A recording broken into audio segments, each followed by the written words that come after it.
తెలంగాణ వస్తుంది అనే నమ్మకం ఎవరికి లేకుండే. కానీ 14 ఏళ్ళు అద్భుతంగా నేను పురోగమించి చాలా బ్రహ్మాండంగా తెలంగాణ రాష్ట్రం తెచ్చి మీకు అప్పచెప్పిన విషయం మీకు తెలుసు.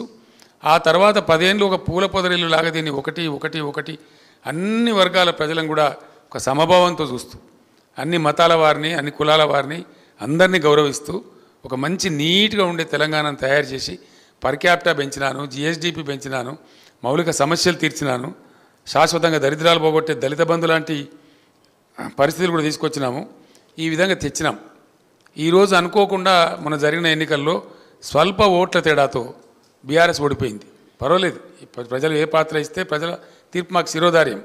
ఏ పాత్ర ఇస్తే ఆ పాత్ర పోషించాల్సిందే, తప్పకుండా ఆ పాత్ర పోషణ చేస్తాం.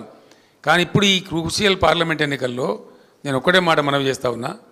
డెఫినెట్గా ఇప్పుడు ఖచ్చితంగా నిర్ధారణకు వస్తున్న విషయం ఏంటంటే ప్రతిరోజు వచ్చే వార్తలను బట్టి ఇండియా కూటమి అనేది పెద్దగా లేదు, ఎన్డీఏలో కూడా ఎవరు దిక్కులేడు, అంతే వెళ్ళిపోయారు, ఎవరిని ఇవాళ పని వాళ్ళు. బీజేపీకి 200 సీట్లు దాటే పరిస్థితి లేదు అని చెప్తున్నారు స్పష్టంగా, ట్రైలింగ్ బిహైండ్. అందుకే నరేంద్ర మోడీ చొక్కాలు కమిజీలు చింపుకుంటా ఉన్నాడు దారుణంగా ప్రతిరోజు. ఇక మొత్తం రిజర్వేషన్లు తీసేస్తారు, ముస్లింలకు ఇస్తారు, దళితులే తీసేస్తారు, బీసీలే తీసేస్తారని చెప్పి ప్రతిరోజు ఆంగిలాగా చింపుకుంటున్నాడు. ఆయన అరుస్తూ ఉన్నాడు, గాండ్రిస్తూ ఉన్నాడు. ఎందుకు గాండ్రిస్తూ ఉన్నాడు అంటే దానికి కారణం ఏంటంటే కిందికి పోతూ ఉన్నది, గ్రాఫ్ పోయింది. 400 పార్ లేదు, 200 పార్ కానీ ఆగిపోయే పరిస్థితి ఉంది. మ్యాక్సిమం నాకు మనం వచ్చిన నేషనల్ న్యూస్ ఛానల్స్ వాళ్ళు నేను అడిగిన ప్రైవేట్గా, ఏమైనా ఏం సంగతి అంటే 220 నైపార్ కర్తే సాబ్ అని చెప్తున్నారు, అక్కడనే ఆగిపోయే పరిస్థితి ఉందని చెప్తున్నారు. దాంతో గాండ్రింపులు మొదలుపెట్టినారు. ఇప్పుడు అది జరుగుతూ ఉన్న సన్నివేశం. కాబట్టి కాంగ్రెస్ పరిస్థితి దారుణంగా ఉంది. వాళ్ళు ఎట్లా దిగజారిపోయి ఉన్నారు, వాళ్ళకు కూడా లేదు. డెఫినెట్గా కనబడుతున్న దృశ్యం ప్రకారం ఖచ్చితంగా నా అనుభవం ప్రకారం నేను చెప్తున్నా, ప్రాంతీయ పార్టీల కూటమే ఈరోజు దేశాన్ని శాసించే స్థాయికి పోతూ ఉంది. ఒక రివర్స్ సీన్ కనపడుతుంది ఇప్పుడు. నాకు నేషనల్ టీవీ ఛానల్ వాళ్ళు నన్ను అడిగినారు, మీరు 10-12 సీట్లు గెలుస్తామంటారు కదా కేసీఆర్ గారు, మీరు అటు సపోర్ట్ చేస్తారా ఇటు సపోర్ట్ చేస్తారంటే, లేదు బాబు, it is going to be otherwise. ప్రాంతీయ పార్టీలు అందరం కలిసి బలమైనటువంటి కూటమి ఏర్పడతాం. మాకు కాంగ్రెస్ బీజేపీ సపోర్ట్ చేసే పరిస్థితి వస్తుంది, మేము వాళ్ళకి సపోర్ట్ చేసే రోజులు పోయినాయి. ఇప్పుడు ఇండియాలో ఈ పార్లమెంట్ ఎన్నికల్లో ఆ సీన్ రాబోతూ ఉంది. నేను మళ్ళొకసారి రిపీట్ చేస్తున్నా, మీకు బోర్ కొట్టినా సరే. ఇప్పుడు పార్లమెంట్ ఎన్నికల అనంతరం ఇక్కడ రాబోయే దృశ్యం ఏంటంటే, భారతదేశంలో స్కాండినేవియన్ కంట్రీస్లో వచ్చినట్టుగా ప్రాంతీయ శక్తులు బలోపేతమై, ప్రాంతీయ పార్టీలు బలోపేతమై వీళ్ళ కూటమే పెద్దదిగా అవతరించబోతున్నది. వీళ్ళకే ఏదో ఒక జాతీయ పార్టీ సపోర్ట్ ఇచ్చి ప్రభుత్వం ఏర్పాటు చేసే పరిస్థితి రాబోతూ ఉంది డెఫినెట్గా. కాబట్టి ఇటువంటి కీలక సమయంలో 100% గోపాల్, మీకు ఏం డౌట్ అవసరం లేదు సోమగోపాల్ గారు, 100% I'm telling you, you see it. నేను 2-3 విషయాలు చెప్తున్నా, 100% జరగబోతాయి.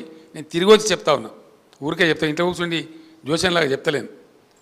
బీజేపీకి ఈ రాష్ట్రంలో 1 or none, ఐదర్ 1 ఫ్లూక్లో గెలిస్తే లేదా నన్.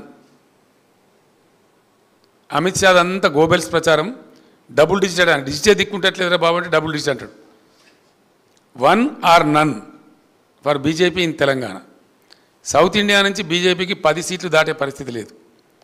కేరళ 0, తమిళనాడు 0, ఏపీ 0, తెలంగాణ 0, కర్ణాటకలో బాగా డబ్బాలు కొట్టినారు. ప్రజ్వల్ గడబడి తర్వాత 6-7 సీట్లకు పరిమితం అనేది సమాచారం వస్తూ ఉంది. అంటే 130 సీట్లున్న దక్షిణ భారతదేశం నుంచి బీజేపీ బిలో 10. ఉత్తర భారతంలో చాలా ఘోరంగా దెబ్బతింటా ఉంది. మీరందరూ విలేకరులు, మీరు బాగా వార్తలు చూస్తారు, మీరు కూడా విశ్లేషించండి నా ప్రెస్ కాన్ఫరెన్స్ తర్వాత.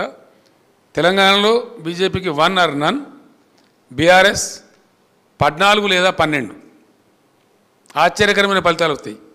నేను చెప్పిన వర్గాల యొక్క ప్రజల ఆగ్రహం, వాటన్నింటినీ అంచనా గట్టి చెప్తున్నాను నేను. ఇవాళ కాంగ్రెస్ కనీసం 9 స్థానాలలో 3వ స్థానంలో ఉంది, 9 స్థానాలలో 3rd ప్లేస్లో ఉంది. బీజేపీ 2nd ఉన్నా చాలా ఫార్ ఆఫ్ ఉంది మాతో, చాలా far off. For example Peddapalli లాంటి సిచ్యువేషన్ ఉంది, కాంగ్రెస్ 3rd ప్లేస్లో ఉంది, బీజేపీ మా దాంట్లో సగం కూడా లేదు. నామకే వాస్తే 2nd ప్లేస్, కానీ మేము 52, 53 ఉంటే వాళ్ళు 21, 22 ఉన్నారు. అట్లా ఫార్ ఆఫ్ ఆ పరిస్థితి ఉంది రాష్ట్రంలో, స్పష్టంగా కనపడతా ఉంది.